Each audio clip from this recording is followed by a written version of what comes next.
You've had a good time all summer with your RV, but now the nights are getting longer, the leaves are starting to fall, and there's that unmistakable crispness in the air. That's right, fall is coming, and it's time to start thinking about putting your recreational vehicle away for the winter.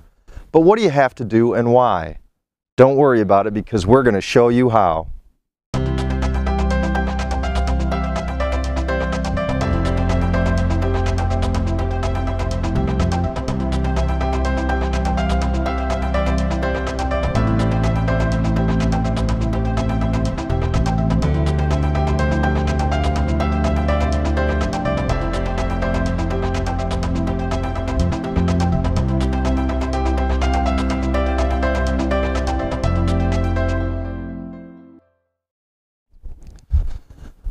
Okay, with winter on its way, why is it so important that you properly prepare your RV?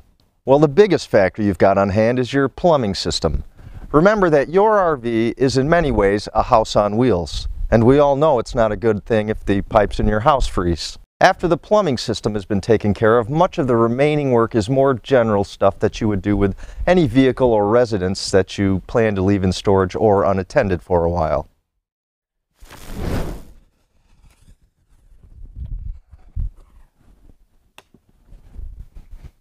Okay, now we're going to start with the most important job in properly getting your vehicle ready for winter storage. Draining the plumbing system and protecting the piping. This is crucial because if you don't, your entire plumbing system could be destroyed come spring.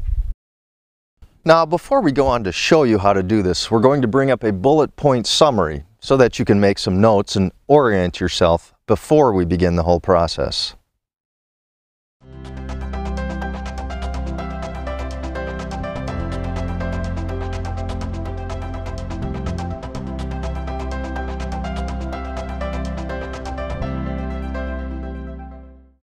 First, flush out the black and gray water tanks. You want to get them as empty as you can. And when you're done with that, drain the freshwater tank.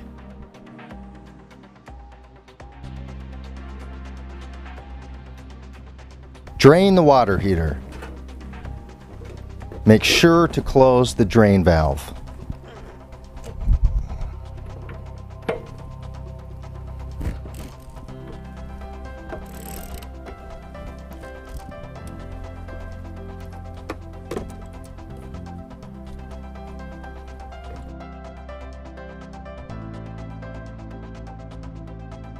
While it may take several minutes, make sure to drain the entire water heater.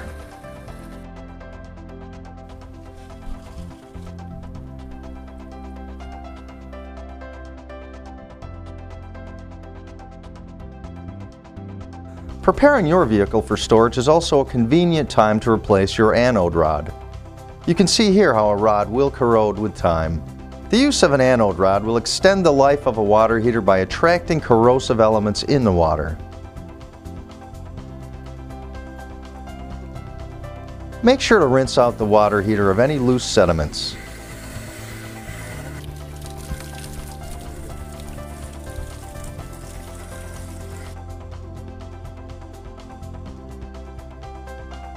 Now drain the freshwater system. Use low point drains if they're available to you. Also, you want to turn on all of the faucets and step on the toilet pedal. Once you're sure that you've gotten as much water out of the system as you can, close off the low point drains. Follow the manufacturer's recommended procedures for winterizing any major appliances you may have. Now that the tanks are drained and ready for the winter, we have two options for what we can do with the freshwater piping. You can either use a non-toxic antifreeze, or you can use air pressure to blow out whatever water may be left in your lines. Now we're going to treat each option as a separate segment, so if you haven't decided which method you want to use, you can view both. If you already know what you want to do, you can go ahead and skip to the appropriate chapter.